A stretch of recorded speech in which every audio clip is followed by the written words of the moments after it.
नमस्कार, स्वागत है आपका दिल्ली एनसीआर दिन भर में। आपके साथ मैं हूं मुकेश गुप्ता। ये बुलेटिन की शुरुआत करते हैं सबसे पहले एक नजर अभी तक की हेडलाइंस पर।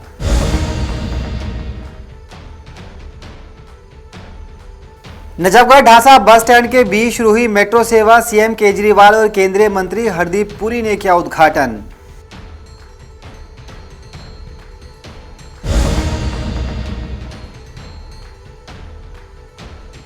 दिल्ली में बड़े भाई ने की छोटे भाई की हत्या। परिवार का आरोप, पत्नी के कहने पर दिया वारदात को अंजाम।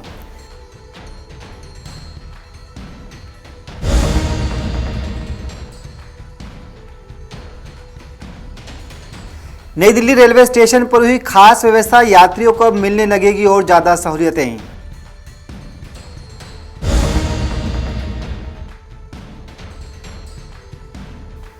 कोरोना वैक्सीन में भारत का वर्ल्ड रिकॉर्ड। चाइना को पछाड़ एक दिन में रिकॉर्ड 2.5 करोड़ से ज्यादा लोग हुए वैक्सीनेट।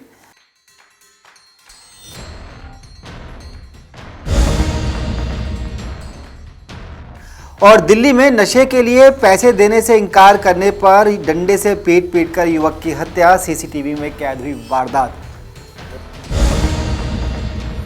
अब खबरें विस्तार से। बाहरी दिल्ली के नजफगढ़ ढांसा बस स्टैंड पर मेट्रो सेवा शुरू हो गई है। दिल्ली के मुख्यमंत्री अरविंद केजरीवाल और केंद्रीय मंत्री हरदीप पुरी ने इस कॉरिडोर का उद्घाटन किया। सरकार का दावा है कि यहां पर मेट्रो सेवा शुरू हो जाने से लाखों लोगों को फायदा होगा। आपको दिखाते हैं कि इस ग्रे लाइन पर कैसी दिखती है मेट्रो और यहां मेट्रो सेवा शुरू हो जाने के बाद लोगों का क्या कुछ कहना है। आज ये बाहरी दिल्ली के लिए, खासकर नजफगढ़ क्षेत्र के लोगों के लिए बेहद खुशी का पल है। अभी तक दिल्ली मेट्रो का ये जो रूट था, ये दिल्ली गेट तक जाके ख़त्म हो जाती थी। आसपास के लगभग 50 ऐसे गांव हैं जहां से रोज़ लोग दिल्ली काम करने के लिए आते हैं। उन लोगों को नजफगढ़ में जो फिरनी चौक है, फिरनी रोड है, वो क्रॉस करके दिल्ली गेट आना पड़ता था। उसकी वजह से वहाँ इतना बुरा ट्रैफिक जैम लगता था फिरनी चौक के ऊपर। अब ये ढांसा बस स्टैंड बन जाने की वजह से लोगों को ये चौक क्रॉस करने की ज़रूरत नहीं पड़ेगी। और वो जो डेली का बस, हालांकि रूट 1.25 किलोमीटर का ही है, लेकिन ये इतना बड़ा सिग्निफिकेंस है इसका कि लोगों को वो चौक क्रॉस करने की ज़रूरत नहीं पड़ेगी। और लोग रोज़ जो दिल्ली आते हैं वो ढांसा बस स्टैंड से ही मेट्रो ले सकते हैं और दिल्ली आ सकते हैं। तो लगभग 50 के करीब गांव के लोग ऐसे हैं जिन लोगों को इसका फ़ायदा होगा। इसके अलावा बॉर्डर के ऊपर झज्जर डिस्ट्रिक्ट जो है हरियाणा का, वहाँ से भी डेली बहुत सारे लोग दिल्ली नौकरी करने के लिए आते हैं। उन लोगों को भी इससे बेहद मदद मिलेगी।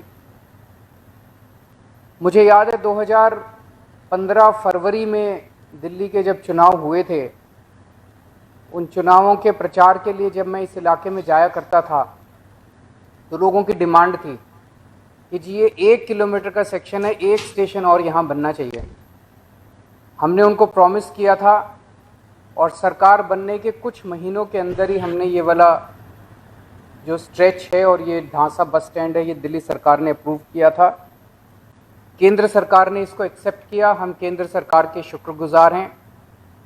और आज इस मौके के ऊपर मैं दिल्ली मेट्रो के सभी कर्मचारियों को, ऑफिसर्स को, इंजीनियर्स को, मंगू साहब की टीम को बहुत बहुत बधाई देना चाहता हूँ।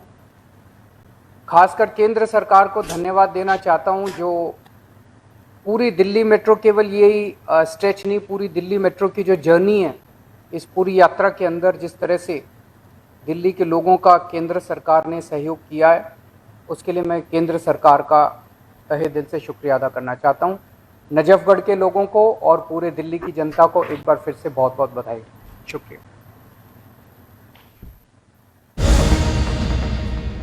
तो देखा आपने, नया कॉरिडोर शुरू हो जाने के बाद लोगों को किस तरह का फायदा मिलेगा। अब बढ़ते हैं अगली खबर की तरफ। दूसरी खबर दिल्ली के नरेला इलाके से है, जहां पर पैरोल पर छूट कर आए एक शख्स ने अपने ही छोटे भाई की हत्या कर दी। फिलहाल पुलिस हत्या की वजह तलाश रही है। हालांकि यहाँ लोग दबी जुबान में इस हत्याकांड को अवैध संबंधों से जोड़कर देख रहे हैं।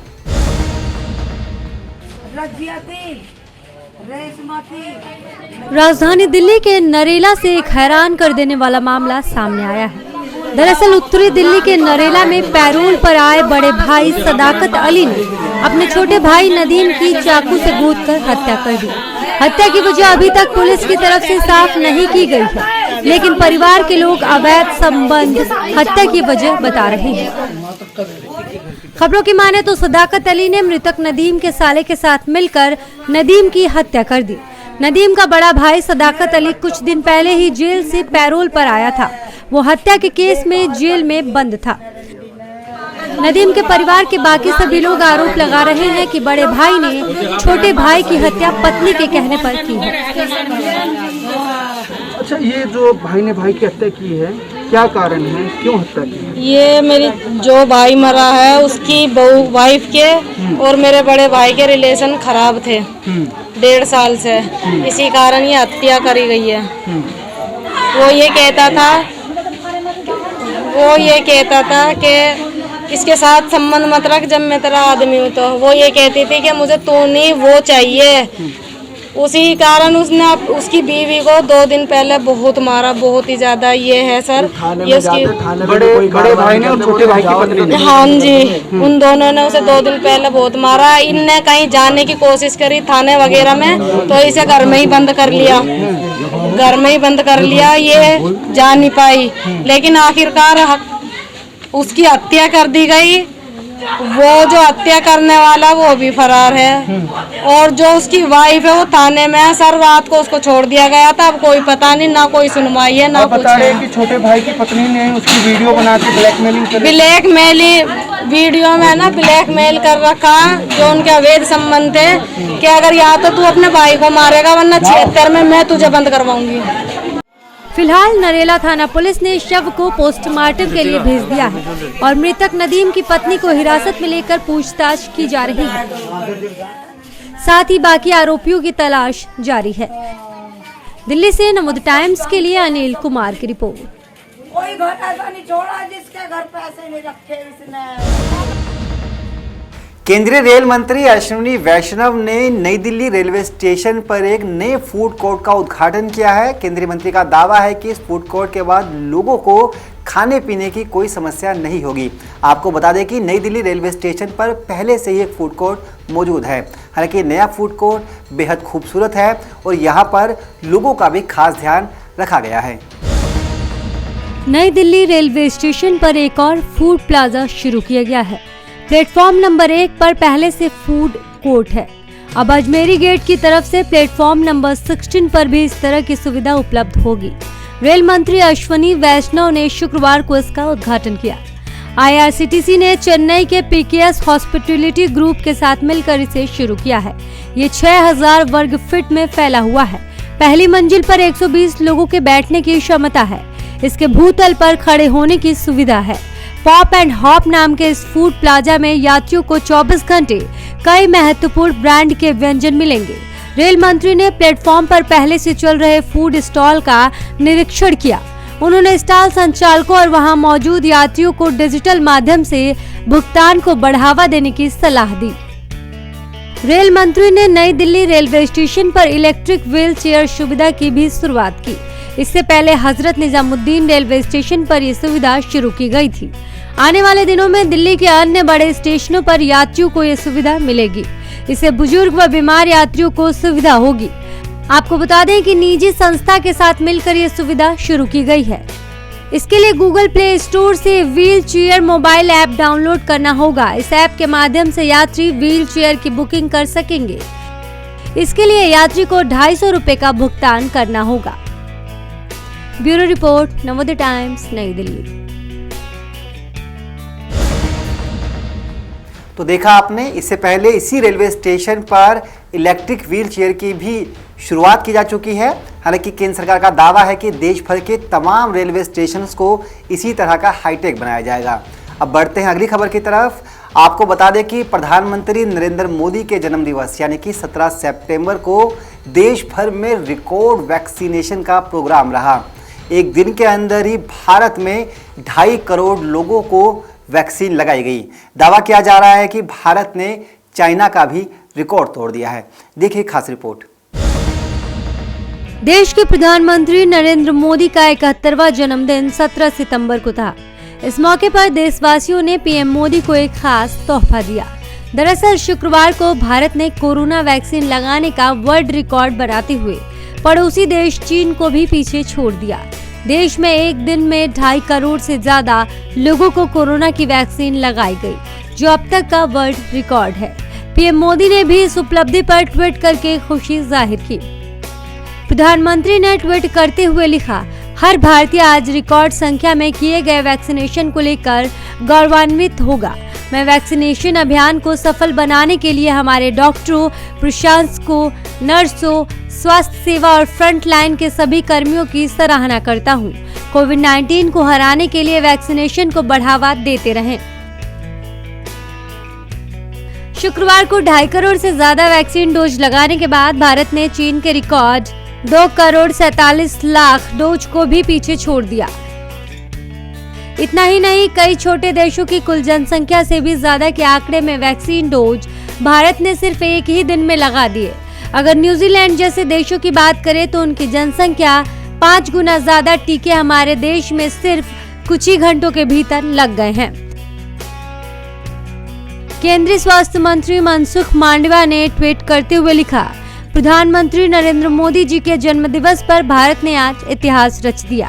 2.5 करोड़ से अधिक टीके लगाकर देश और विश्व के इतिहास में स्वर्णिम अध्याय लिखा है। आज का दिन हेल्थ कर्मियों के नाम रहा। देश में चौथी बार एक दिन में कोरोना वैक्सीन की 1 करोड़ से ज्यादा डोज दी गई। मांडविया ने कहा कि देश ने अब तक सबसे तेज 1 करोड़ डोज देने का आंकड़ा पार कर लिया। इससे पहले देश में 6 सितंबर, 31 अगस्त और 27 अगस्त को 1 करोड़ से अधिक डोज दी गई। मांडविया ने गुरुवार को कहा था कि जिन्होंने वैक्सीन नहीं ली, ऐसे अपनों को, परिजनों को और समाज के सभी तबकों को शुक्रवार को प्रधानमंत्री के जन्मदिन पर वैक्सीन लगवाकर उनको जन्मदिन का उपहार दिया जाए। ब्यूरो रिपोर्ट, नवोदय टाइम्स, नई दिल्ली। खुद केंद्रीय मंत्री मनसुख मांडविया ने भी संदर्भ में ट्वीट किया और इसे प्रधानमंत्री नरेंद्र मोदी के जन्म दिवस पर एक बड़ा तोहफा बताया। चलिए बढ़ते अगली खबर की तरफ। अगली खबर दिल्ली के बुराड़ी इलाके से है, जहां पर नशे के लिए पैसे न देने पर एक शख्स की पीट कर हत्या कर दी गई।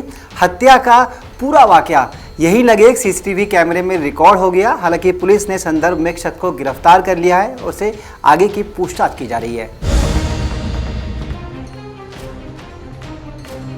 नशे की लत इंसान पर इस कदर हावी हो सकती है कि वो किसी की हत्या करने से भी गुरेज नहीं करता।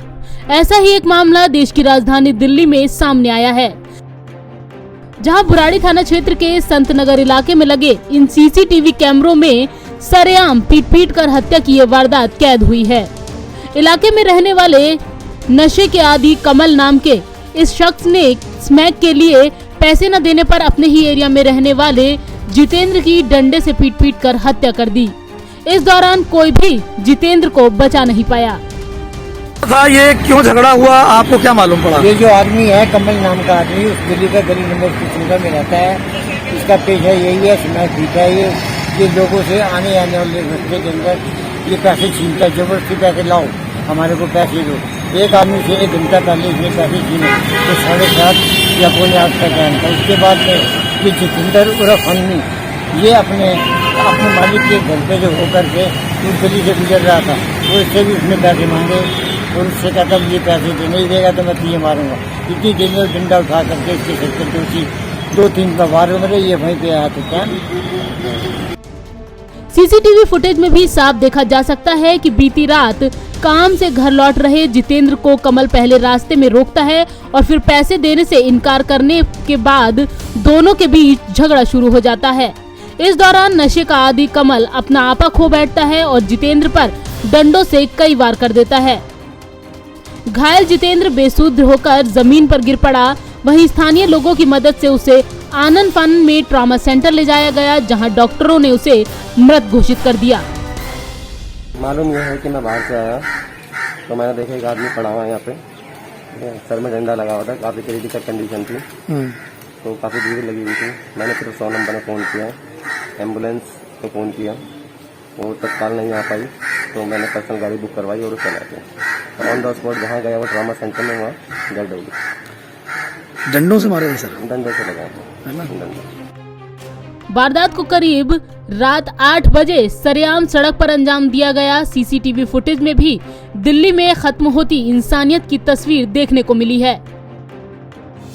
फुटेज में ये साफ दिख रहा है कि झगड़े के वक्त कई लोग वहां से गुजर रहे थे, लेकिन किसी ने भी रुककर जितेंद्र को बचाने की कोशिश तक नहीं की। फिलहाल इस मामले में पुलिस ने सीसीटीवी फुटेज से आरोपी की पहचान कर उसे हिरासत में लिया है और जांच शुरू कर दी है। लेकिन चलती फिरती व्यस्त सड़क पर इस तरीके से हुई वारदात ने एक बार फिर राजधानी दिल्ली में इंसानियत पर सवाल खड़े कर दिए हैं। दिल्ली से अनिल कुमार के साथ संगीता सिंह की रिपोर्ट, नवोदय टाइम्स। तो नशा कैसे जानलेवा हो सकता है, इस खबर से बिल्कुल साफ हो गया है। हम भी आपसे अपील करते हैं कि नशे की लत से दूर रहिए।